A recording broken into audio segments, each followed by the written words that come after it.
اللهم صل على محمد وآل محمد. اعوذ باللہ من الشیطان اللعین الرجیم. بسم اللہ الرحمن الرحیم. الحمد للہ وکفی وسلام علی عبادہ الذین اصطفی. درود بھیج دیجیے محمد علیہ.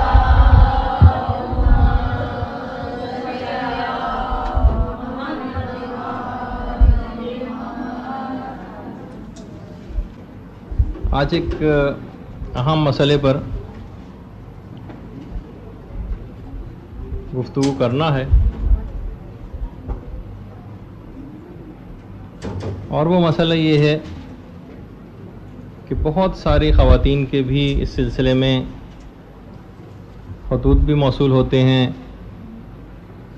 اور تقریباً ہر گھر کا آج کل یہ مسئلہ بن تو گیا ہے، اور لوگ واقعی بڑے پریشان بھی ہیں. اور وہ مسئلہ ہے یہ تنگی رزق کا اور تنگی معاش کا. جتنا بھی کما لیں، جتنے بھی ذرائع پیدا کر لیں، کم ہی رہتا ہے. مہنگائی بڑھتی چلی جا رہی ہے، اور سمجھ میں نہیں آتا کہ آخر اس کو پہ کس طرح سے قابو پایا جائے.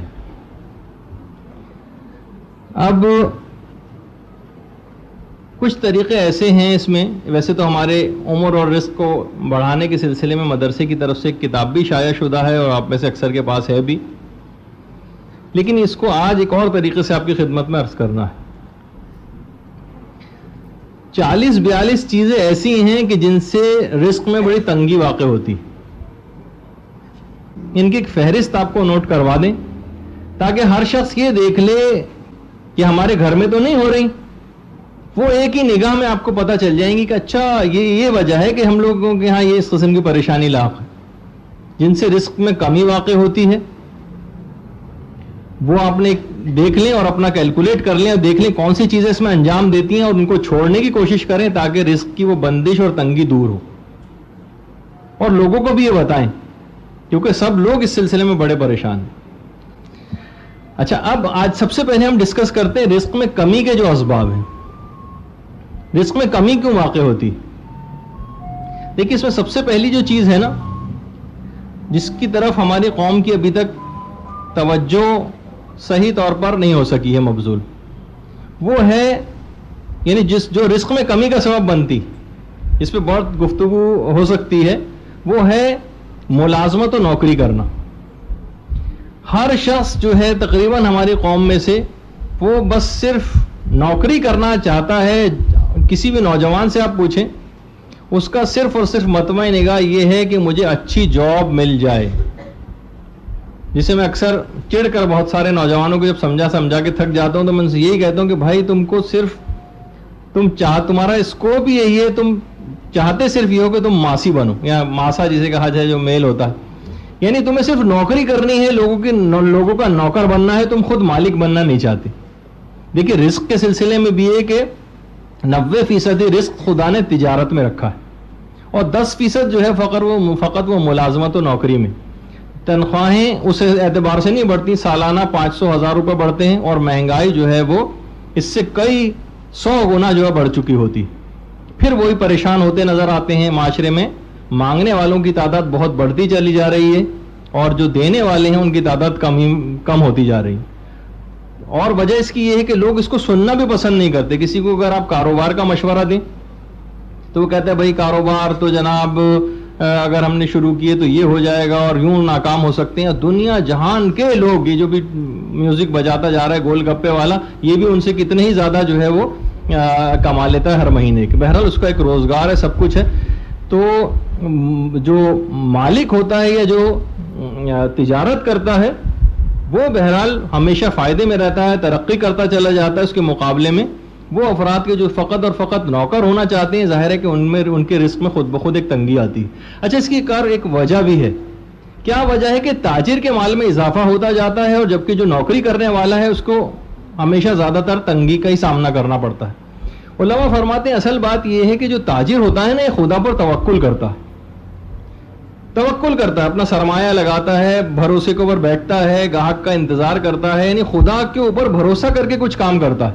جبکہ جو یہ ملازمت پیشہ ہے نا یہ اپنے باس کو اپنا رازق سمجھتا ہے. اصل بات یہ ہے, یہ سوچتا ہے کہ یہ اگر خوش ہو جائے گا تو میری تنخواہ بڑھا دے گا, یہ اگر ناراض ہو جائے گا تو کم کر دے گا, اس کی خوشامد میں لگا رہتا ہے, یہ اس کو رازق سمجھتا. جبکہ تاجر ہے اس کو کہیں نہ کہیں سے لوٹ پھیر کر کے نیت جو بھی انویسٹمنٹ وہ کرتا ہے وہ خدائی کی طرف جاتی ہے کہ وہاں سے ہی کوئی مجھے رزق میں پروردگار اضافہ کرے گا. تو بہرحال یہ ایک بڑی وجہ ہے, اس میں بہت بات ہو سکتی ہے. قوم ہماری بہت زیادہ, اور خواتین بھی اس میں بہت سا پارٹ پلے کر سکتی ہیں گھر میں رہتے ہوئے بھی, کیونکہ سب سے بہترین بزنس جو شمار کیے گئے ہیں اور جن کے پاس انویسٹمنٹ بھی نہیں ہے وہ ایسے کاموں کا انتخاب کرنا چاہیے جو گھر سے شروع ہوں. جس وہ لوگ کہتے ہیں بھائی ہم اتنا ایڈوانس کہاں سے لائیں دکانوں کے لیے اور کاروبار کے لیے اتنا سرمایہ کہاں سے لائیں, تو وہ ایسے کام تلاش کریں جو اپنے گھر میں کر سکتے ہیں. خواتین اس میں ہیلپ فل ہو سکتی ہیں. ایسے بھی کاموں کی بہت بڑی ایک لسٹ ہے, یعنی اگر کوئی واقعی اس کو سوچ بچار کرنا چاہے تو بہت سے ایسے کاموں کا انتخاب کر سکتا ہے جس میں گھر میں رہنے والے 6-8 افراد سب کے سب اس میں پروڈکٹیو ثابت ہو سکتے ہیں, جو کہ اب سب عضو معطل بن کے گھروں میں پڑے ہوئے صرف کھانے کھا رہے ہیں اور باقی ایک شخص ہے کوئی جو محنت کرنے کے لیے نکل رہا ہے. تو بہرحال ایک وجہ یہ بھی ہے, لیکن ہم اس سے اور آگے کی طرف چلتے ہیں. دوسرا سبب جو ہے جس سے رزق میں کمی واقع ہوتی ہے وہ ہے اسراف, فضول خرچی اور اسراف. دیکھیے اگر ہم واقعی اپنے بہت سارے ہم خرچوں کو کم کریں, آپ کے پاس بہت سارے پہلے سے ہی مثلا کپڑے ہیں اور آپ کوئی ایک کپڑا لینے گئی آپ نے 3-4 پرنٹ خرید کے لے آتے ہیں جو آپ کو پسند آتے ہیں. بہت سارے اس طرح کے آپ کے پاس کئی جوڑے جوتے پہلے سے ہی موجود ہیں لیکن آپ پھر مزید 5-6 اور خرید کے لے آتی ہیں. دیکھیے میں اس لحاظ سے بہت سی باتیں اپنی ذاتی اور پرسنل بھی آپ کو بتا دیتا ہوں. کبھی بھی مقصد یہ نہیں ہوتا کہ آپ کو کوئی, لیکن ایک ہوتا ہے کہ ہم تشویق اور ترغیب کے لیے یا کوئی بھی بہت ساری چیزیں ایسی ہیں کہ دیکھیے میں مثلا بڑی پرسنل آپ کو بات بتاؤں کہ پچھلے 14 سال میں شاید صرف میں نے 2 جوڑے جوتے لیے ہیں اب تک, خراب ہی نہیں ہوئے. جب نہیں ہوئے تو زبردستی لینے کی کیا ضرورت ہے, کمفرٹیبل ہے, اچھے طریقے سے پہن رہے ہیں اس کو, کہیں ایسا بھی نہیں ہے کہ کہیں اس میں پیون لگے ہوئے ہوں یا مثلا سلائیاں ہوئی ہوئی ہیں اس کے اندر, ٹھیک ہے, تو کیا ضرورت ہے دوسرا لینے کی. مثلا کنجوسی کی وجہ سے نہیں بلکہ اس وجہ سے کہ ضرورت نہیں محسوس ہو رہی کہ بلا وجہ کیوں ایک چیز کے اوپر پیسہ لگایا جائے. تو بہت ساری دیکھیے اس طرح کی چیزیں ہم عمومی زندگی میں بھی ہمارے پیش آ جاتی ہیں کہ ہم خریداری پہ خرید, یعنی اگر آپ اپنی درازیں اور الماریاں کھنگالیں تو آپ خود دیکھیں گے کہ کتنا علم غلم ایسی چیزیں بھری ہوئی ہیں اس کے اندر کہ جس کا کوئی بھی, یعنی جس کو کبھی آپ نہیں پہنیں گی, کبھی استعمال نہیں کریں گی, وہ کیا وہ چیزیں پڑی ہوئی ہیں گھر میں, لیکن وہ سب کس وجہ سے, وہ اسراف کی وجہ سے. اور ظاہر ہے کہ جب اسراف ہوتا ہے تو پھر وہ رزق میں خود بخود اس لحاظ سے بھی پیسہ بھی خرچ ہوا اس کے اوپر, وہ پیسہ سیو ہوتا تو آج کے آپ کے کسی کام بھی آ رہا ہوتا. ایک یہ بھی, اور دوسرا اس کے اندر ایک نحوست اور بے برکتی بھی ہے اسراف میں کہ اس میں ہمیشہ پیسوں میں کمی واقع ہوتی. تو تیسری چیز آتی ہے اس میں جو رزق میں کمی کا سبب بنتی ہے وہ ہے سود خوری. ہمیشہ اپنے اکاؤنٹس کو چیک کروانا پڑے گا, اپنے شوہر, بھائیوں, والدین, ان کو آپ اس طور پر دیکھتی رہیں کہ کہیں کوئی حرام پیسہ تو گھر میں نہیں آ رہا ہے, اس طرح سے کسی سودی اسکیم میں تو پیسہ نہیں لگا ہوا ہے, ایسے کوئی فکس ڈپازٹ تو نہیں ہے, کیونکہ یمحق اللہ الربا ویربی الصدقات. باقاعدہ قرآن میں سورہ بقرہ کی جو آیت ہے کہ پروردگار, یعنی مفہوم یہ ہے کہ پروردگار سود سے جو کام ہے ان کو تو تباہ و بربادی کرے گا اور یربی الصدقات, اور صدقات کو بڑھاتا چلا جائے گا. تو بہرحال اگر کوئی سودی کام کسی میں بھی ہو رہا ہے, کچھ ایسے اکاؤنٹ کھولے ہوئے جس میں سود لیا جا رہا ہے, کوئی ایسی اسکیموں میں پیسہ لگایا ہوا ہے جس میں سود کا لینا دینا ہو رہا ہے, تو وہ بھی ایک بے برکتی کا ایک سبب بنے گا. ایسے کریڈٹ کارڈ سے خریداریاں ہو رہی ہیں, پھر وہ ڈیٹ نکل جانے کے بعد سودی پیمنٹ کی جا رہی ہے. تو بہرحال مستقل انسان اگر اس طرح سے سود کے کاموں کے اندر گرفتار رہے گا تو ایک بے برکتی آئے گی اور لامحالہ وہ پریشانیوں میں گھرتا چلا جائے گا. چوتھی چیز یہ ہے کہ جس سے غربت میں اضافہ ہوتا ہے, فقر و فاقہ آتا ہے, اور وہ ہے اپنی غربت کو ظاہر کرنا. یہ لوگ آج کل کافی زیادہ کرنے لگے, مثلا رشتہ داروں کے ساتھ اس طرح سے, یعنی ہمیشہ اپنے آپ کو مسکین بنا کے پیش کرنا, بھائی ہمارے پاس تو پیسے ہی نہیں ہیں. کہیں لوگ یہ نہ سمجھنے لگے ارے ان کے پاس اچھا کھاتے پیتے لوگ ہو گئے ہیں. نہیں, اس طرح سے ہر وقت مسکین بن کے رہنا, ہر وقت اپنی غربت کا لوگوں کے سامنے اظہار کرتے رہنا, یہ جو ہے یہ فقر و فاقہ لانے والی چیزوں میں سے ایک. تو ہمیشہ انسان کو کوشش کرنا چاہیے کہ اپنے ذرا اچھے پروقار انداز میں رشتہ داروں ان کے سامنے رہے اور اپنی غربت کو ظاہر نہ کرے. اسی طریقے سے نماز عشاء کے وقت سونا روایت میں ہے کہ یہ فقر و فاقے کا سبب بنتا ہے. نماز عشاء کے وقت سونا، نماز عشاء کے وقت سونا یہ فقر و فاقے کا ایک سبب بنتا ہے. اور اسی طریقے سے نماز صبح کے وقت سوتے رہنا، نماز صبح کے وقت سوتے رہنا. بڑے لوگوں کو ہم دیکھتے ہیں کہ بڑے آرام سے مثلا ایک بات کہہ دیتے ہیں، وہ کہ جناب کل رات کو اتنی دیر ہو گئی اور جب سے وہاں سے واپس آئے تو اس کے بعد نماز فجر بھی قضا ہو گئی، یعنی جیسے کوئی بات ہی نہیں ہے نماز فجر کا قضا ہونا. اور بہت اچھے خاصے سمجھدار اور دیندار، پکے دیندار گھرانوں میں نماز فجر کا قضا ہونا ایک بہت معمولی بات ہے. تو بہرحال اس سے اب اندازہ کہ اس موقع پر کہ نماز فجر کو قضا کر کے سوتے رہنا، یہ گویا فقر و فاقہ اور معاشی تنگی کی طرف انسان کو دھکیلے گا. اور یہ نہیں ہوگا کہ کبھی آف اینڈ آن طریقے سے کبھی نماز فجر ہو رہی ہے، کبھی نہیں ہو رہی، کبھی ہو رہی ہے، کبھی نہیں ہو رہی، یہ نہیں چلے گا. یعنی یہ گویا دین سے نکلنے والی بات ہو جائے گی. انتہائی اہم ترین نماز ہے نماز فجر، اس کو اس انداز سے سبک جانتے ہوئے قضا کرنا، کم اہمیت کی چیز سمجھتے ہوئے کہ عموماً اس طرح سے قضا ہو جاتی ہے، ایک بہت بڑے گناہوں میں سے ایک ہے. اسی طریقے سے خدا سے اپنے فقر کی شکایتیں کرتے رہنا، یہ بھی مزید فقیر بنانے والی چیز ہے. خدا سے اپنے فقر کی شکایت کرنا ہر وقت، بس اللہ پروردگار تو نے یہ کیوں کر دیا، اتنا رزق میں کمی واقع ہو گئی، یہ شکایتیں کرنا یہ فقر و فاقہ کو مزید لاتا ہے. اچھا میں تو بہت تیزی رفتاری سے آگے بڑھوں گا کیونکہ وہ لسٹ ہمیں مکمل کرنی ہے. اس کے بعد ہے علم حاصل نہ کرنا. لوگ انتہا سے زیادہ علم دشمنی کی طرف راغب ہو چکے. ابھی کچھ ہی عرصے پہلے ایک انجینئرنگ کالج کے ایک طالب علم نے ایک مسئلہ پوچھوایا تھا کہ ذرا پوچھ کے یہ بتائیے کہ میرے والد جو ہیں وہ کوئی دینی کتاب مجھے پڑھنے ہی نہیں دیتے. انہوں نے کہا کہ اگر مجھے کبھی بھی تمہارے ہاتھ میں کوئی دینی کتاب نظر آئی تو اسے پھاڑ کے پھینک دوں گا، صرف انجینئرنگ کی کتابیں پڑھا کرو. علم دشمنی کی انتہا کے اوپر جو ہے وہ معاشرہ جا چکا ہے. دینی مدارس کے تو ماشاءاللہ سے دشمن کی تعداد بڑھتی ہی جا رہی ہے، لیکن علم دشمنی بھی اتنی زیادہ ہے. چلے ٹھیک ہے مدرسے میں نہیں آ رہے، تب بھی وہ کتاب میں. اور یہ وہ تمام افراد ہیں کہ جو بلند و بانگ دعوے کرتے ہیں اور بلند و بانگ نعرے لگاتے ہیں. مولا کی جب بھی باب مدینۃ العلم کا کبھی مجالس میں تذکرہ آتا ہے، اللہم صلی علی محمد.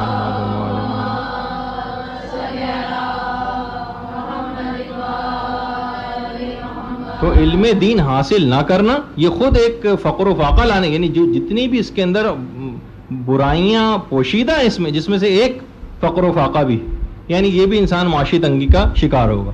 اس کے بعد ہے ہرس اور لالچ، جو کہ کبھی ختم ہی نہیں ہونے میں آ رہا. 25,000 50,000 75,000 1 لاکھ روپے بھی تنخواہ ہے، تب بھی جو ہے پورا نہیں پڑ رہا ہے. اپنے خرچے انسان اس طرح سے بڑھاتا بھی چلا جاتا ہے اور ایک اس کی ہرس اور لالچ میں بھی کمی واقع نہیں ہوتی. تو بہرحال کبھی بھی اگر قناعت اگر اس سلسلے میں اختیار کی جائے، جیسے ایک دفعہ غالباً میں نے چوتھے امام کا تذکرہ آپ کے سامنے کیا تھا، اللہم صلی علی محمد.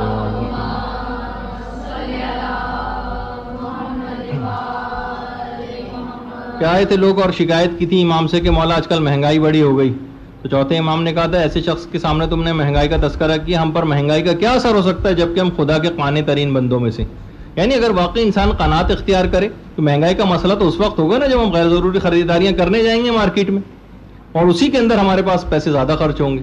لیکن جتنی ضروریات زندگی، اب ویسے بھی اگر آپ دیکھیں نا تو آپ یقین کیجئے گھروں میں جو کچن کا خرچ ہے نا وہ سب سے کم ہوتا ہے. اگر آپ ابھی بھی دیکھ لیں، یہ جو اور چیزوں میں ہم نے اپنے آپ کو آسائشوں میں الجھا لیا نا اس میں خرچہ زیادہ ہے، ورنہ کچن کا خرچہ اتنا نہیں. تو اگر انسان قناعت اختیار کرے باقاعدہ اور حرص و لالچ سے اپنے آپ کو بچائے، فضول چیزیں اپنے پاس جمع نہ کرتا چلا جائے، 1 2 5 10 جتنی بھی ہیں، اس کی کہیں کوئی حد اور انتہا، کہیں رک ہی نہیں رہا ہے معاملہ، یہ بھی ایک فقر و فاقہ لانے والی چیزوں میں سے. اسی طریقے سے ایک چیز اور بھی جو کہ روایات میں آئی ہے، اور اس سلسلے میں اکثر خیر روایات ضعیف بھی ہیں، لیکن انسان کو چاہیے کہ بہرحال جب روایت میں چیزیں آئی اور پہلے زمانے میں اس کا بڑا خیال بھی کیا جاتا تھا، وہ ہے گھروں میں مکڑیوں کے جالے ہونا. یہ بھی فقر و فاقہ لانے والی چیزوں میں سے. جھاڑو لگائی ایک بڑی سی ڈنڈی پر، پورے گھر کی صفائی کیجیے، جتنے بھی کونوں میں جالے نظر آتے ہیں. تو بہرحال اس طریقے سے فقر و فاقہ دور ہوگا اگر گھروں میں مکڑیوں کے جالے موجود نہ ہوں گے تو. اسی طریقے سے اگلی چیز کہ جس سے فقر و فاقہ آتا ہے گھر میں، وہ ہے انسان کا جھوٹ کا عادی ہونا. جھوٹ کا عادی ہونا، بلا ضرورت جھوٹ بول رہے ہیں، مذاق میں جھوٹ بول رہے ہیں، کوئی بات ہی نہیں ہے، جھوٹ کو کوئی گناہ ہی نہیں سمجھتا، بلکہ یہ ایک ایسی چیز ہے، پتہ ہی نہیں کہ اگر آپ نے اپنے گھر سے جھوٹ کو ختم نہیں کیا تو یہ کتنی بڑی تنگی اور مصیبتیں لانے کا سبب گھر میں بنے گا. بچے ہیں وہ جھوٹ کے عادی ہیں، بڑے ہیں وہ جھوٹ کے عادی ہیں، معمولی باتوں پر اور بلا سبب اور بلا وجہ جھوٹ بولتے ہیں. تو بہرحال اس پہ بھی انشاءاللہ کبھی ہماری گفتگو ہوگی تو اس میں اس کے کچھ طریقے بھی آئیں گے جس سے چھوڑنے کے. اس کے علاوہ ایک اور ہے غذا کی بے احترامی کرنا، یہ جو کہ بہت زیادہ گھروں میں ہوتی. آغا سیستانی نے تو فقط وہ پتیلی کی تہہ میں لگا ہوا وہ تھوڑا سا سالن صرف اس کو پھینکنے کی اجازت دی، کہا کہ اس کے علاوہ اگر کچھ ہے تو اس کو نہیں پھینکا جا سکتا، کسی بھی غریب کو دیں، نکال کر رکھیں. ہمارے ہاں عام طور پر یہی ہوتا ہے کہ یا تو وہ کھانا رکھا رہتا ہے یا جب بالکل سڑنے کے قریب ہوتا ہے تو پھر کسی ماسی واسی کے کو دیا جاتا ہے. یا عام طور پر یہ کہ مثلا کسی جانور کو کوئی چیز اگر ہو سکے تو کھلا دیں، کچھ نہیں تو کوئی بچی ہوئی چیز ہے وہ کسی جگہ کہیں بھی ایسے ڈال لیں کہ وہ کچھ نہ کچھ استعمال ہو جائے. لیکن اس طرح سے پھینکنا، خاص طور پر شادیوں میں جس طریقے سے لوگوں کو ہوکا ہوتا ہے اور اپنی پلیٹ کو جس طریقے سے مینار بنا لیتے ہیں اپنی پلیٹ کا، اور اتفاق سے اگر کوئی پانی لینے کے لیے جائیں اور پلیٹ کو اپنی میز پہ رکھ کے چلے جائیں تو لوگ ڈونگا سمجھ کے بوٹیاں نکالنی شروع کر دیتے ہیں اس میں سے. تو اکثر اس طرح کا بھی ہوتا ہے. تو یہ کوشش اس میں یہ کرنی چاہیے کہ اتنا زیادہ نہ ہو کہ مثلا ہمیں یہ پھک کے جاتا ہے سارا، کیونکہ آپ اس سے کھا نہیں سکیں گے. اور یہ سب اسراف کے اندر اس طرح سے غذا کی بے احترامی یہ خود ایک فقر و فاقہ لانے والی چیز ہے. یعنی یہ نہیں کہ یہ کام ہم اپنے گھر میں ہی کر رہے ہیں، نہیں، ہم شادیوں میں جا کے اگر یہ کام کر رہے ہیں تو بھی گھر میں ہمارے فقر و فاقہ آئے گا. اسی طریقے سے ہم دیکھتے ہیں کہ جو ہم کر رہے ہیں وہی ہمارے بچے سیکھتے ہیں. پھل کھایا، تھوڑا سا کھایا، اس کے بعد پھینک دیا. بچوں کو اتنا اپنے پلیٹ میں اتار کے دے دیا کہ اس میں سے ان سے کھایا نہیں جاتا اور 75% اکثر ضائع ہوتا ہے اس کے اندر. اس کا بھی جو بھی اسراف اور گناہ ہے یہ والدین کے نامہ اعمال میں لکھا جائے گا. اور دوسرا ہے کہ فقر و فاقہ بھی گھر کے اندر یہ چیز آئے گی. غذا کی بے احترامی بھی اس میں ہو رہی ہے، یہ تو اس طرح سے کوڑے میں پھینک کے جاتی ہے غذا کی چیز. یہاں تک ہے جو کہ کھانے پینے کے جو آداب اور مستحبات ہیں اس میں کہ جب انسان کھانا کھا لے نا تو وہ کھانا جو بچا ہوا رہ جائے اس کو فوراً دسترخوان پہ سے زیادہ کوشش کیا کریں، زیادہ تر اٹھا لیا کریں جلدی سے اس کو. کیونکہ جب انسان اگر وہ سامنے پیٹ بھرنے کے باوجود بھی وہ کھانا سامنے رہے گا دسترخوان پر تو ایک کراہیت سی، کیونکہ دل بھرا ہوا ہے نا اس سے آپ کا، تو آپ کو کراہیت سی اس کھانے سے محسوس ہوگی کہ نعمت خدا ہے، اس سے آپ کراہیت کر رہے ہیں، کھانے کو جلدی اٹھا لو دسترخوان پہ سے. تو یہ تو صرف دیکھنے کی بات ہے، یہاں تو ہم پھینک رہے ہیں اس کو، گٹر میں اس کو بہا رہے ہیں ان چیزوں کو اور کچرے کے اندر پھینک کے وہ چیزیں جا رہی ہیں. یہ تو اور زیادہ، یہ تو اسراف کا بھی گناہ اور غذا کی بے احترامی کا الگ سے بھی اس کا ایک پہلو اس کے اندر آتا ہے. اسی طریقے سے جو اسباب فقر میں چیز شمار ہوتی ہے وہ ہے تبذیر. تبذیر تے بے زال یہ رے، تبذیر کہتے ہیں. دیکھیے اسراف تھا ضرورت کے موقعوں پہ زیادہ خرچ کرنا، تبذیر کہتے ہیں بلا ضرورت خرچ کر دینا. اور یہ آ گیا اس موقع پر بلا ضرورت خرچ کرنا. ہم نے اتنا کھانا پلیٹ میں نکال لیا، اب ضائع ہو کے جا رہا ہے بلا ضرورت. ہمیں ایک چیز کی ضرورت تھی ایک جوڑے کی، ہم 3 4 5 لے کر آ گئے. ایک جوڑی جوتے سے کام چل سکتا تھا، 5 خرید کے لے آئے. ایک سال ابھی یعنی اس کو کچھ بھی نہیں ہوا، بالکل صحیح و سالم ہے، لیکن کیونکہ سال ہو گیا ہے لہٰذا اب ہمیں دوسرا لانا ہی ہے. نہیں، یہ سب چیزیں تبذیر کے اندر جا سکتی ہیں. یعنی آپ کو دیکھنا پڑے گا کون سے کام ہیں جو بلا ضرورت ہو رہے ہیں، اسی کے اندر یہ سب چیزیں بھی آ سکتی ہیں. یہ بے ہنگم قسم کی یہ جو اس طرح کی جتنی بھی یہ تقاریب ہوتی ہیں، مثلا مہندی کی تقریب اور فلاں چیز کی تقریب اور فلاں چیز کی تقریب، یعنی یہ چیزیں دیکھا جائے تو تبذیر میں ہیں کہ بلا ضرورت ہیں، ان کی کوئی ضرورت بھی نہیں ہے. اس میں تو گناہ کی محفلیں الگ ہیں اور اس میں ان کی کوئی ضرورت بھی نہیں ہے اصلاً اگر اس کو آپ اس لحاظ سے دیکھیں. اس کے علاوہ ایک اور چیز ہے کہ جو کہ بہرحال اب آج کل تو لوگ صاحبان ایمان بہرحال اس میں جانا شروع ہو گئے ہیں، وہ یہ ہے کہ بہرحال زیارت امام حسین علیہ السلام کا ترک کرنا. اللہم صلی علی محمد وعلی محمد.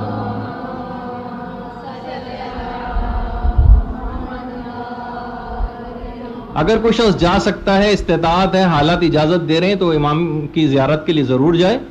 اور اگر جانتے بوجھتے وہ نہیں جا رہا ہے، جانتے بوجھتے نہیں جا رہا ہے، استطاعت بھی سب کچھ ہے، تو بہرحال یہ اس کے رزق میں کمی کا تو ضرور سبب بنے گا.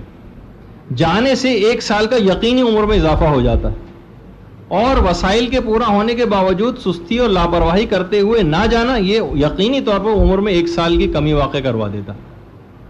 تو بہرحال ایک تو یہ کوشش کرنی چاہیے کہ زیارت امام حسین کا ترک کرنا یہ بھی اسباب فقر میں سے ایک ہے. اسی طریقے سے خود نمائی کے لیے علم حاصل کرنا یہ بھی اسباب فقر میں سے. خود نمائی کے لیے علم حاصل کرنا. بس آپ کا مطمع نظر یہ ہو جائے کہ جناب میں اچھی مجلس پڑھنے لگوں, اب میں اچھا جو ہے وہ درس دینے لگوں. مدرسے مثلا آپ صرف اس وجہ سے آئیں کہ یہاں سے ذرا اچھے پوائنٹس مل جائیں, جب میں مجلس میں پڑھوں تو لوگ میری بہت واہ واہ کرنے لگیں. یہ ہے خود نمائی کے لیے علم حاصل کرنا. دیکھیے عام طور پر ہوتا یہ ہے کہ خاص طور پر جو ابتدائی دینی طالب علم ہوتے ہیں, جیسے کہ آپ لوگ بھی ہیں, ان کے لیے بہت ساری چیزیں, جیسے اگر کسی سے پوچھا جائے ابتدائی طور پر کہ آپ کا علم دین حاصل کرنے کا مقصد کیا ہے, تو عام طور پر ابتدائی طالب علم یہ جواب دیتے ہیں کہ بھئی ہمیں معاشرے کی اصلاح کرنی. علماء فرماتے ہیں اس کے معنی کے شروع سے اس نے مقتدا اور رہنما بننے کی ٹھان لی, یعنی یہ اپنے طرف سے غافل ہے یہ شخص, یعنی اس دوسروں کی اصلاح کرنا چاہتا ہے. بھائی اب تو ابھی ابتدائی دینی تعلیم علم میں, ابھی تو اپنے آپ کو ٹھیک کرنا ہے. یہ معاشرے کی فکر کی سوچ ابھی سے کہاں سے آ گئی؟ جیسے وہ یہ کسی 2 سال کے بچے سے پوچھا جاتا ہے کیا بنو گے, تو وہ کہتا ہے کہ میں بڑا ہو کر ملک و قوم کی خدمت کروں گا ڈاکٹر بن کر. پتہ چلا کہ کوئی ڈاکٹر پھر ملک و قوم کی خدمت کرتا ہی نہیں, نظر نہیں آتا کہ جبکہ وہ, اس کا مطلب ہے بس ایسی زبانی طور پر ایک چیز رٹی ہوئی تھی. تو بہرحال خود نمائی کے لیے علم حاصل کرنا, بس تاکہ لوگوں میں مشہور ہو جائیں, لوگوں میں شہرت ہو جائے, لوگ واہ واہ کرنے لگیں, لوگ آگے پیچھے پھرنے لگیں, لوگ ڈائریوں میں آپ کے مجالس نوٹ کروانے لگیں, گھروں پہ گاڑیاں آئیں لینے کے لیے, لے جانے کے لیے آئیں, ایک پروٹوکول ملے. یہ سب چیزیں اگر یہ مطمع نظر کسی کا بن رہا ہے تو پھر یہ فقر بھی لائے گا. یہ چیز یہ گھر میں فقر و فاقے کا بھی سبب بنے گا, خود نمائی کے لیے جو علم حاصل کیا جاتا ہے. اچھا, اسی طریقے سے اگر کوئی شخص نماز شب کو ترک کرے تو یہ بھی اسباب فقر میں سے ایک. اب آپ لوگوں کا جو کردار سازی کا کتابچہ ہے, اس میں تو آپ لوگوں کو باقاعدہ اسائنمنٹ کے طور پر بھی یہ چیز دے دی گئی, اور انشاءاللہ اور آپ لوگوں کے لیے خاص طور پر آپ میں سے زیادہ تر آغا سیستانی کی تقلید میں, ان کے لیے تو سہولت اور زیادہ ہے کہ نماز عشاء کے فوراً بعد بھی اس کا وقت آ جاتا ہے, اور 11 رکعت نہ پڑھ سکیں تو 8 پڑھ لیں, ورنہ 3 رکعت پڑھ لیں, ورنہ کم سے کم 1 رکعت ہی پڑھ لیں, تو یعنی کچھ تو شمار ہو جائے کہ مثلا آپ نے. لیکن کوئی شخص بالکل اتنی سہولیات ملنے کے باوجود بھی اگر نہیں پڑھے تو یہ اس کے رزق میں کمی کا سبب بنے گا, رزق میں اب اس کی کمی واقع ہو جائے گی. اچھا, اسی طریقے سے ایک اگلی چیز جس سے رزق میں کمی ہوتی ہے وہ ہے گھر والوں سے سختی کے ساتھ پیش آنا. یہ جو سیلز مین ہوتے ہیں نا, ان کا اخلاق نہیں چلے گا گھر میں. سیلز مین جتنے بھی ہیں جو آپ سے بڑے, اس سے باجی باجی کہہ کے آپ سے پیش آ رہے ہوتے ہیں اور بڑے اخلاق سے سرما لگا کے بیٹھے ہوتے ہیں دکانوں میں, یہ سب یہ جو ہے نا, یہ ان کی ساری زیادہ تر کے متعلق یہ بات پتہ چلتی ہے کہ یہ اپنے گھروں میں بہت بد اخلاق, یہ اپنے خوش اخلاقی کے سارے خزانے اپنے کلائنٹس کے اوپر ختم کر چکے ہوتے ہیں. جب گھر پہنچتے ہیں تو بڑے غصے میں اور سارے دن بھر کی گاہکوں کی جو وہ ہے وہ گھر کے اوپر نکالتے ہیں اپنی بھڑاس جو ہے. تو بہرحال گھر والوں کے ساتھ سختی سے پیش آنا یہ اسباب فقر میں سے ایک ہے. اسی طریقے سے قرضہ نہ دینا بھی اسباب فقر میں سے ایک ہے. ہمارے پاس کوئی آیا قرضہ مانگنے کے لیے, ہم اس کو ٹہلا دیتے ہیں, کسی اور کی طرف ریفر کر دیتے ہیں, وہاں چلے جاؤ وہاں چلے جاؤ.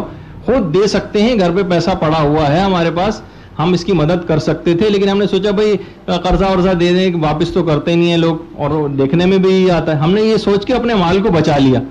نہیں, قرضہ نہ دینے سے اب کہیں نہ کہیں کسی ایسی مد میں آپ کا پیسہ خرچ ہو جائے گا, آپ کو کوئی ایسی بیماری خدا نہ خواستہ لاحق ہو جائے گی کہ ڈاکٹروں کے چکر لگانے پڑیں گے, لیبارٹریوں میں پیسہ دینا پڑ جائے گا, کوئی ایسا مقدمہ قائم ہو جائے گا کہ پولیس کو رشوتیں دے کے اپنی جان چھڑانی پڑے گی, کہیں کوئی ایسی چیز میں پھنس جائیں گے کہ آپ کو وہاں پہ لامحالہ اس پیسے کو خرچ کرنا پڑ جائے گا.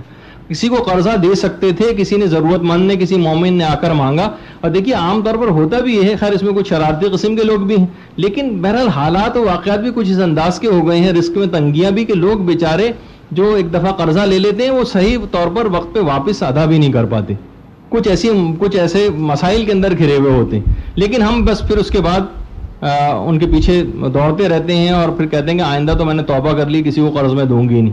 یا جو لوگ کہتے ہیں وہ قرض حسنہ, تو لوگ یہی کہتے ہیں کہ قرض حسنہ ہوتا ہے کہ ہنس کے ٹال دینے والا قرض, یہ ملے گا نہیں واپس کسی کو بھی. تو بہرحال اس لحاظ سے بھی ایک بات یہ ہے, لیکن ہم نے یہ سوچ کے اپنے پیسے کو بچایا کہ بھائی یہ تو ہم قرضے میں اگر اس کو دے دیں گے تو یہ تو ضائع ہو جائے گا. نہیں, وہ کہیں نہ کہیں اس سے کہیں دگنا تگنا ہی کہیں ضائع نہ ہو جائے, تو اس مومن کی مدد ابھی فی الحال کر دینی چاہیے. اس کو ادھر ادھر ریفر نہ کریں, جب تک آپ کسی مومن کی مدد کر سکتی ہوں جب تک ضرور کریں.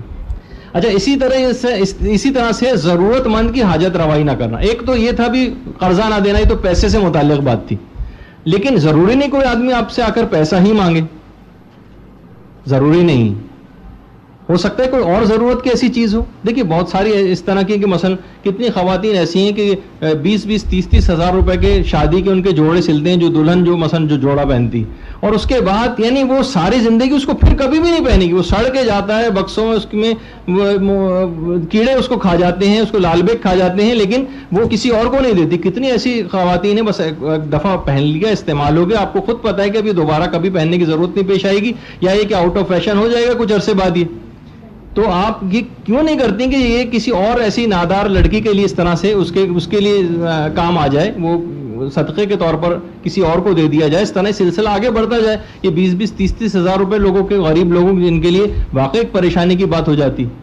یعنی اس حد تک لوگوں کے ہاں حقیقت آپ جانیے کہ غربت ہے, جس میں آپ لوگوں کو بھی پارٹیسپیٹ کرنا چاہیے. کہ اس طرح سے اپلیکیشن ہے, مدرسوں میں بھی آتی ہیں ہمارے, کہ انہوں نے لسٹ بنا کے دیے کہ جناب ہمیں جو چیزیں شادی کے لیے ضرورت ہے, یعنی اس میں اسراف نہیں کیا. انہوں نے یقین کیجیے کہ مفاتیح الجنان اور قرآن تک کو لکھا ہے, لیکن کتنے کے آتے ہیں مفاتیح الجنان اور قرآن, لیکن وہ بھی پیسے ان کے پاس نہیں ہیں جو کہ وہ مثلا اپنے ساتھ جہیز میں لڑکی کو جو دینا چاہ رہے ہیں والدین.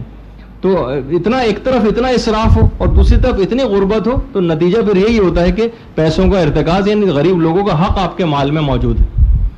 تو بہرحال اچھا, اسی طریقے سے ہاں ابھی جو بات ہو رہی تھی کہ ضرورت مند کی حاجت روائی نہ کرنا, اس میں ضروری نہیں کہ پیسہ شامل ہو. یعنی کوئی آپ کو کوئی چیز مانگنے آپ سے آ گیا, آپ کو وہ چیز کسی کو دینی ہے, کوشش یہ کریں کہ کوئی نہ کوئی کسی نے جو بھی ضرورت مند ہے اس کی حاجت روائی آپ ضرور کر دیں.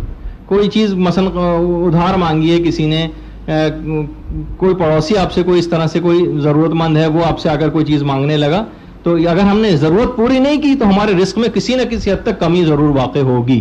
اس کا نقصان پلٹ کر ہمارے پاس آئے گا, تو اس کا خیال نہ کر کے نہ صحیح اپنے رزق میں کمی کے حوالے سے خیال کرتے ہوئے اس کی مدد ضرور کر دیں. اچھا, اسی طریقے سے ایک چیز اور بھی ہے جس کو کہا جاتا ہے, روایات میں بھی چیز آئی ہے, اور وہ ہے حج کے واجب ہو جانے کے بعد حج کو انجام نہ دینا. حج کو واجب ہو جانے کے بعد حج کو انجام نہ دینا, یہ بھی اسباب فقر میں سے ایک ہے. اور دیکھیے حج ایک ایسی چیز ہے, ابھی انشاءاللہ شاید اس کی نوبت جلد آ جائے گی اور آپ لوگوں کے حج سیمسٹر شروع ہو جائے گا. اس میں ایک چیز آتی ہے کہ اگر کوئی شخص خواہ ریاکاری کے جذبے سے حج کیوں نہ کرے, ویسے تو یہ آگے چل کے یہ بات آنی ہی تھی کہ جو پیسے کو کھینچ کے گھر میں لے کر آتی ہے جو چیز, اس میں ایک حج و عمرہ کرنا بھی, جو تفصیل میں اسی وقت بتاؤں گا. لیکن اگر کوئی شخص ریاکاری کے جذبے سے بھی حج پہ جائے, اس کا کوئی بھی اس کا ارادہ نہیں ہے, صرف یہ کہ لوگوں کو وہ دکھانا چاہتا ہے کہ میں جو ہوں حج پہ گیا ہوں, جیسے کہتے ہیں نا کہ اکثر کہ ذرا بھائی وہ میرا وہ فلاں چیز تو لے کر آنا جو میں دوسرے حج پہ سے لے کر آیا تھا. اب لوگوں کو بتانا مقصد ہوتا ہے کہ میں نے اتنے حج کر چکے. تو بہرحال خود نمائی تو, لیکن بہرحال اس کا ثواب کوئی نہیں ملے گا, وہ حج بیکار ہی ہو گیا جو ریاکاری کے جذبے سے ہوا. لیکن ایک اس کو فائدہ ضرور ملے گا, اور وہ یہ ہے کہ اس کا رزق ضرور, اس کے رزق میں ضرور اضافہ ہوگا, خواہ وہ ریاکاری کے جذبے سے حج پہ کیوں نہ جائے. پروردگار عالم کسی کا احسان نہیں رکھے گا کہ 1.5 لاکھ روپے تم خرچ کر کے آئے ہو حج پر میرا نام لے کر, وہ تمہیں دگنے تگنے چوگنے کر کے واپس لوٹائے گا اسی دنیا میں, چاہے فائدہ ثواب آخرت کا کوئی نہ ملے اس کو, لیکن دنیاوی تو یہ فائدہ ضرور حاصل ہوگا. اس کے مقابلے میں جو حج واجب کے لیے نہ جائے, مختلف بہانوں سے, کبھی بیٹی کی شادی کا مسئلہ ہے, تو کبھی بچوں کے امتحانات ہو رہے ہیں, یا ابھی صرف میرے پاس پیسے ہیں, بیوی کو بھی ساتھ ہی لے جانا ہے اور ہم دونوں ساتھ ہی حج کریں گے, اس قسم کے جتنے بھی بہانے یہ حج میں نہیں چلتے, یہ حج میں نہیں چلتے, اور یہ مسلسل فقر و فاقے کا سبب بنتا رہے گا. اور ایک اس دوران اگر شخص مر گیا تو یہودی اور نصرانیوں کے ساتھ قیامت کے میدان میں اٹھایا جائے گا, پیغمبر اسلام کی حدیث میں. تو بہرحال حج واجب کو انجام نہ دینا یہ بھی فقر و فاقہ لاتا ہے. اسی طریقے سے حرام روزی گھر میں لانا, لوگ بڑے بے فکر ہو کے بیٹھے ہوئے ہوتے ہیں, اور بہت ساری ایسی چیزیں ہیں جس سے عام مومنین بھی اس میں مبتلا ہو رہے ہیں مسائل کو نہ جاننے کی وجہ سے.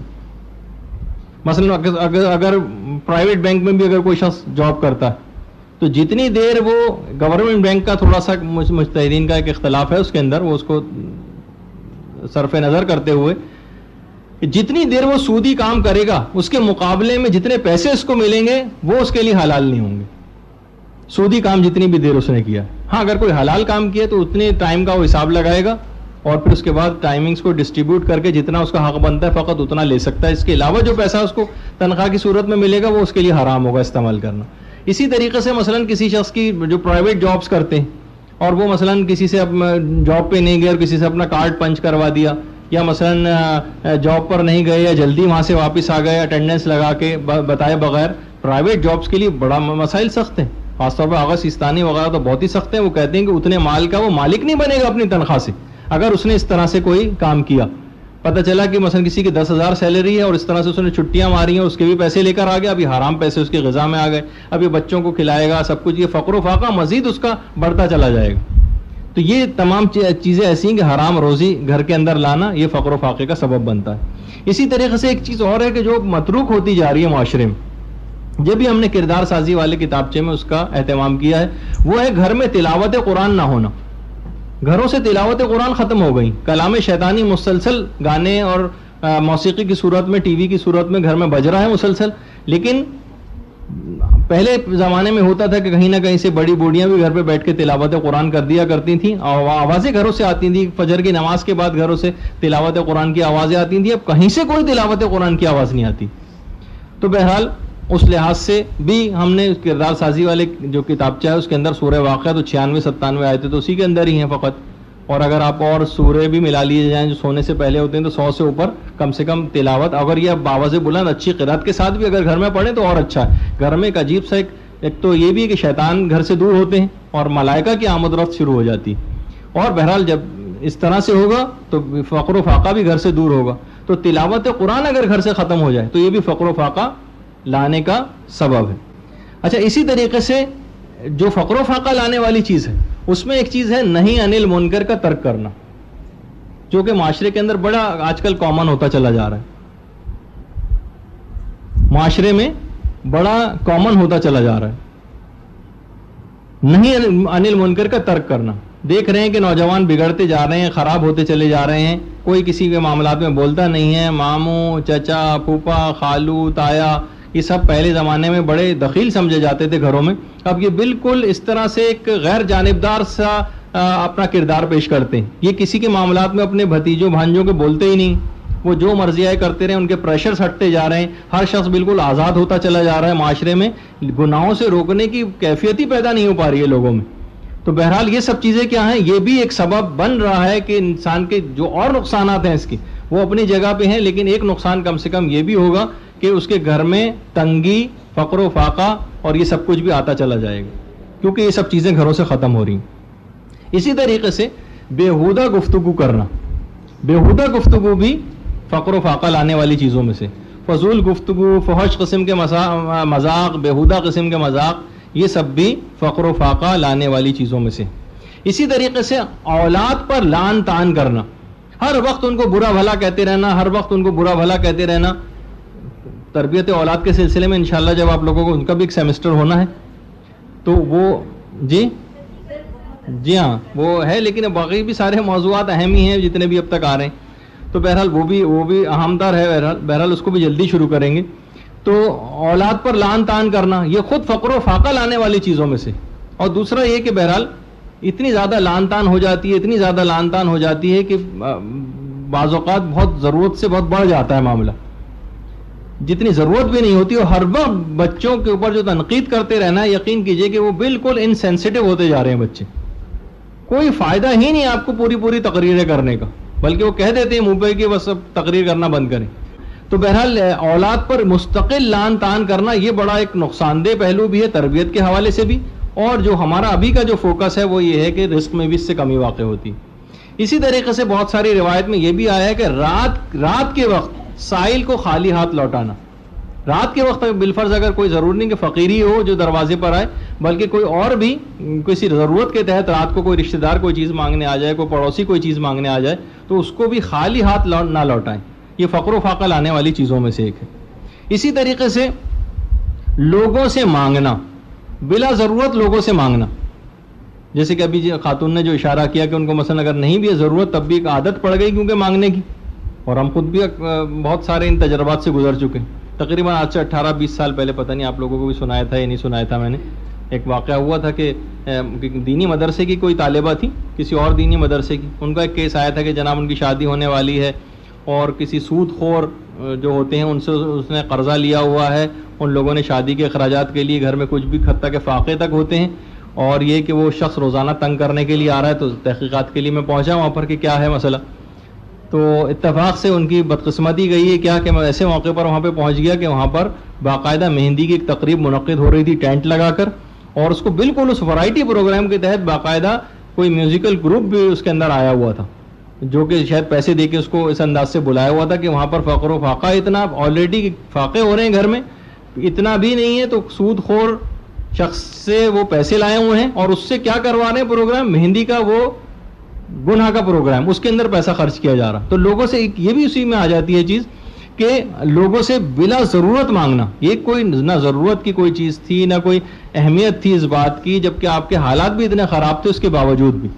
تو پھر یہی کہا کہ جناب کیا کریں، آج کل مجبوری ہے، رشتہ دار مانتے نہیں ہیں تو ہمیں یہ کام کرنا پڑا. خیر، تو یہ بھی فقر و فاقے کے اندر مزید اضافہ ہوگا کہ ظاہر ہے پھر وہ سود خور سے لیں گے آپ، اس کا سود ایکسٹرا پے کرنا پڑے گا، اور کہاں سے لائیں گے جبکہ ابھی پیسے نہیں ہیں، پھر گروی رکھنی پڑیں گی چیزیں، پھر گھر کی چیزیں بکیں گی اور نہ جانے سائیکل ایک شروع ہو جاتا ہے اس کے بعد. اچھا، اس کے بعد پھر ایک اور چیز ہے کہ جو آج کل تو بڑی کامن بھی ہوتی جا رہی ہے لیکن اس کو اسباب فقر میں سے قرار تو دیا گیا ہے، اور وہ ہے روٹی خرید کر کھانا. اچھا، بہرحال اس لحاظ سے اگر ہم دیکھیں اس میں آٹا خریدنے میں شمار نہیں ہوگا، یعنی یہ ہے کہ باقاعدہ بازار سے روٹی خرید کر کھانا. اب لیکن ہم ایک چیز اور بھی دیکھتے ہیں کہ ہمارے برادر اسلامی ملک ایران کے اندر تو وہاں پہ تو کھائے ہی صرف روٹی خرید کر جاتی ہے. تو دیکھیے وہاں پر روایت میں تو البتہ یہ بات ضرور آئی، لیکن وہاں پر دین اور نیکی کی اتنی زیادہ باتیں اور ہیں کہ جنہوں نے اس چیز کو کمپنسیٹ کر دیا. تو بہرحال لیکن ہمارے ہاں تو دین اور ایمان اس لحاظ سے بھی نظر نہیں آ رہا، نہ کوئی ایسا عمل ہوتے دکھائی دیتا ہے. لیکن اس کے ساتھ یہ بھی اگر ہونے لگے تو وہ مزید فقر کا سبب بنتا ہے. اب بہرحال یہ ایسی چیزیں ہیں کہ روایات میں تو آئی ہیں بہرحال ہی. اسی طریقے سے اگلی چیز ہے، کیونکہ ہمیں تیز رفتاری کے ساتھ مکمل کرنا ہے، اور وہ ہے قطع رحمی، رشتہ داروں سے تعلق کو توڑ لینا.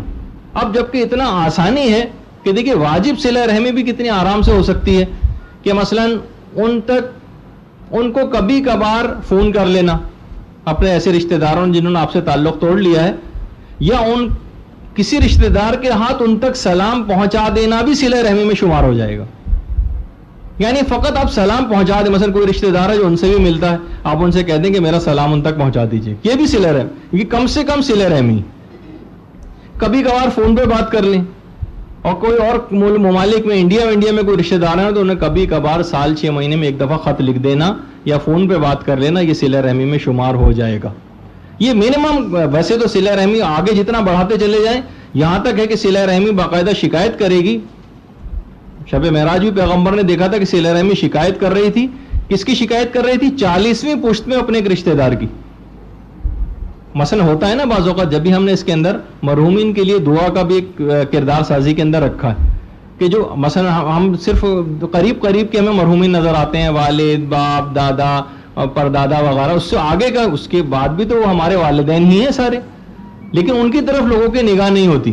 تو بہرحال یہ کہ 40ویں پشت تک والا شکایت کرے گا کہ مجھ تک میرا حق نہیں پہنچا، اس نے مجھے دعائے خیر میں فراموش کر دیا، مجھے سورہ فاتحہ اور ثواب کے کاموں میں فراموش کر دیا. تو حضرت آدم سے لے کر قیامت تک کے جتنے بھی رشتہ دار اور احباب ہیں ان سب کو ثواب پہنچا دیا کریں تو زیادہ بہتر.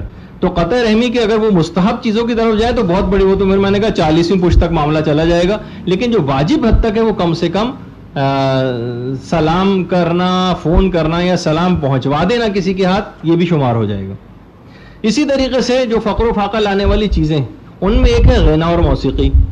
یہ بھی اگر گھر میں مستقل، چاہے آپ کہیں کہ بھئی ہم سن نہیں رہے، ہم آوازوں کو عام طور پر کم کر دیا کرتے ہیں، لیکن جتنی بھی دیر گھر میں کم سے کم اس کی آواز گونجتی رہے گی، وہ موسیقی بجتی رہے گی، جب تک بہرحال ایک نحوست اور بے برکتی رہے گی جو فقر و فاقے کا سبب بنے گی.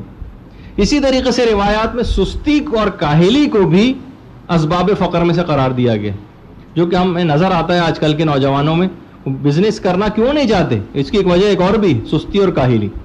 بزنس کرنے میں صبح سے شام تک اپنا خون پسینہ بہانا پڑتا ہے. جاب میں انہیں پتا ہے کہ وہاں سے حاضری لگا کے بھاگ آئیں گے، جلدی بھاگ آئیں گے، تنخواہ تو ملتی ہی رہے گی، کچھ نہ کچھ گزر اوقات کچھ نہ کچھ موبائل فون کا خرچہ وغیرہ نکل جائے گا اس سے، اور پان چھالی اور گٹکوں کا خرچہ نکلتا رہے گا، تو اس میں نوجوان ہمارے گرفتار رہتے ہیں. تو بہرحال یہ سستی اور کاہلی، سو رہے ہیں 12 1 بجے 2 بجے تک نوجوان، تو پھر تو یہ فقر و فاقے کا سبب بنے گا ہی. گھر سے یہ سب چیزیں، سستی اور کاہلی جہاں پر آ جائے گی وہاں پر ضرور بھی ضرور دنیاوی اعتبار سے بھی دیکھیں تو ایک بے برکتی کا تو سبب بنے گی یہ چیز. اسی طریقے سے ایک چیز اور بھی ہے روایت میں, وہ ہے طلوع آفتاب کے وقت سونا. دیکھیے ایک تو یہ ہے کہ ہم نے باقاعدہ جو اس سے پہلے ذکر ہوا تھا وہ نماز فجر پڑھے بغیر سو رہے تھے, اس سے تو اور زیادہ معاملہ خراب تھا. لیکن بعض اوقات یہ ہوتا ہے کہ نماز فجر کے بعد پھر انسان سو جاتا ہے, اور جس وقت طلوع آفتاب ہو رہا ہوتا ہے, جس وقت خزانوں کے تقسیم ہونے کا وقت ہوتا ہے, رزق کے سارے دروازے جس وقت کھولے جاتے ہیں, تو اس وقت اگر کوئی سو رہا ہو تو جو سوتا ہے وہ کھوتا ہے, تو وہ اس وقت اپنے رزق کو کھوئے گا. تو بہرحال یہ کہ طلوع آفتاب کے وقت سوتے رہنا یہ رزق میں کمی کا ایک سبب بنتا ہے. اسی طریقے سے مغرب اور عشاء کے درمیان میں سونا بھی رزق میں کمی کا سبب بنے گا. مغرب اور عشاء کے درمیان میں سونا, جب بھی اس کے لیے نماز غفیلہ وغیرہ جو رکھی گئی, اس کی ایک وجہ یہ بھی کہ اس زمانے میں لوگ مغرب کی نماز پڑھ کر اور عشاء کی فضیلت کے وقت کے انتظار میں سو جایا کرتے تھے تھک کے, تو نماز غفیلہ رکھی گئی مغرب اور عشاء کے درمیان. اچھا, اسی طریقے سے روایات میں یہ بات بھی آئی ہے, گناہ کا فقط ارادہ کرنا یہ بھی اسباب فقر میں سے ایک. گناہ کا فقط ارادہ کرنا, یعنی آپ کا مکمل ارادہ ہے کہ مثلا دیندار خواتین کا بھی, کہ ویسے تو ٹھیک ہے اس وقت مدرسے میں یہاں پر تو میک اپ وغیرہ کر کے آنے کی اجازت نہیں ہے, لیکن آپ کو پتہ ہے ابھی شادی کسی تقریب آنے والی رشتہ دار کی, وہاں تو میں اس طرح سے میک اپ کر کے جاؤں گی ہی, وہاں پر تو میں ایسے کپڑے پہن کے جاؤں گی ہی کہ جو کہ مہیج ہوں گے, جو کہ آپ پڑھ چکی ہیں اس کے اندر. یعنی فقط آپ نے یہ سوچ کے رکھا ہوا ہے کہ وہاں تو مجھے لائٹ سی ایک لپسٹک بہرحال لگا کے جانا ہی ہے, کچھ لوگوں کا خیال کرتے ہوئے ڈارک بھی لگا کے جانا ہے, یا میک اپ اس طرح سے کرنا ہے. یہ اگر آپ نے پہلے سے بھی سوچا ہوا ہے, یا آپ کا ارادہ ہے کہ بھئی شادیوں میں تو اسی طرح سے جانا ہی ہوتا ہے, عام ٹھیک ہے مدرسے ودرسے نہیں جائیں گے ایسے, یہ بھی گناہ کا ارادے میں شمار ہوگا, اور یہ بھی فقر و فاقہ لانے والی چیزوں میں سے ایک ہوگا, گناہ کا فقط ارادہ کرنا بھی. اسی طریقے سے جھوٹی قسمیں کھانا یہ سب سے زیادہ فقر و فاقہ لانے والی چیز ہے. اتنی زیادہ فقر و فاقہ لانے والی, بلکہ کہا جاتا ہے کہ اگر کوئی شخص یہ چاہے کہ بس فقر و فاقہ انتہائی تیز رفتاری کے ساتھ, جیسے کہ نا 15 ملا دیا, 911 ملا دیا اور فوراً پولیس پہنچ گئی چند منٹوں کے اندر, اگر کوئی شخص یہ چاہے کہ میں فقر و فاقہ انتہائی تیز رفتاری کے ساتھ میرے گھر آ جائے, تو وہ جھوٹی قسمیں کھانا شروع کر دے. اتنی تیزی کے ساتھ آئے گا فقر و فاقہ, جس طریقے سے روایت میں ہے کہ اونٹ کے اوپر جب نہر کرنے کے لیے چھری جتنی تیزی کے ساتھ چلائی جاتی ہے نا, اتنی تیزی کے ساتھ فقر و فاقہ اس کے گھر میں آئے گا. اسی طریقے سے یہ جھوٹی قسمیں کھانے کے متعلق ہوا. اسی طرح سے مسجد سے جلد باہر نکلنا, منافق کی نشانیوں میں بھی قرار دی گئی یہ چیز کہ مسجد سے بہت جلد باہر نکل جانا. یہ بھی ایک تو یہ بھی ہے وجہ کہ زیادہ دیر تک رہیں گے تو زیادہ شاپنگ کریں گے تو زیادہ پیسہ خرچ ہو جائے گا, تو رزق میں تو ویسی کمی ہونی, لیکن ایک بے برکتی اور نحوست بھی ہے اس کام میں, بازاروں میں زیادہ دیر تک رہنے میں. اسی طریقے سے صبح سویرے بازار جانا بھی روایت میں ہے, یہ بھی اسباب فقر میں سے ایک. صبح ہوئی ہم ٹوکری لے کے نکل پڑے خریداری کرنے کے لیے بازار, یہ اسباب فقر میں شمار کی گئی یہ چیز. اسی طریقے سے ایک چیز اور بھی ہے, وہ ہے غربت کی وجہ سے چڑچڑا اور ترشرا ہو جانا. لوگ عام طور پہ ہوتا ہے نا کہ بھئی اب کیا ہے, آج کل بڑے چڑچڑے ہو رہے ہیں, وہی ان کی جاب بھی ختم ہوئی ہوئی ہے, پیسوں کی بھی تنگی ہے, ہر ایک کو مثلا کاٹ کھانے کو دوڑ رہے ہیں. اس قسم کی جو بھی باتیں ہیں یہ نہیں ہونی چاہیے, یہ اور فقر و فاقہ لانے والی چیزوں میں سے ایک ہے. پھر ایک چیز اور بھی ہے کہ بہرحال وہ الحمدللہ ابھی تک ہمارے معاشرے میں تو نہیں ہوتی, لیکن روایت میں اس کا تذکرہ آیا ہے, اور وہ ہے والدین کو ان کا نام لے کر مخاطب کرنا. الحمدللہ یہ تو نہیں ہوتی, لیکن اس سے بڑی بڑی چیزیں بہت ساری ہوتی. مثلا والدین کو برا بھلا کہنا, یہ خود اسباب فقر میں سے ایک ہے. ماں باپ کو برا بھلا کہنا, ایک تو نام لے کر مخاطب کرنا یہ تو نہیں ہوتا, لیکن یہ بھی اگر کسی جگہ پہ ہو رہا ہے وہ اسباب فقر میں سے. لیکن ایک ہے والدین کو برا بھلا کہنا. دیندار خواتین بھی, بلکہ ایک دفعہ میں نے شاید مثال بھی دی تھی کہ جو باقاعدہ پوچھتے ہیں آ کے کہ دیکھیے ہاتھ پہ جو اگر بال پوائنٹ کے جو نب کا جو نشان ہے اتنا سا, کیا یہ مانے وضو تو نہیں ہے؟ بھائی یہ تو اتنی چھوٹی چھوٹی چیزوں کا تو آپ کو بڑا خیال ہو, اتنے بڑے بڑے جو والدین کی اس کے ساتھ بدسلوکی ہونی اس کی طرف کسی کا دماغ میں نہیں جاتا. تو ماں باپ کو برا بھلا کہنا یہ بھی اسباب فقر میں سے. اسی طریقے سے ٹوائلٹ میں وضو کرنا, وہ اس طرح سے وضو کرنا کہ براہ راست وہ پانی استنجا کی جگہ پہ گرے, جو کہ آپ کے وضو کے مسائل میں بھی پڑھایا جا چکا ہے, جو کہ مکروہ بھی. تو ٹوائلٹ میں اس طرح سے وضو کرنا یہ بھی اسباب فقر میں سے ایک ہے. اسی طریقے سے دانتوں سے ناخن کاٹنا یہ اسباب فقر میں سے قرار دی گئی ہے چیز, اور زیادہ دیر تک سوتے رہنا یہ اسباب فقر میں سے قرار دی گئی ہے.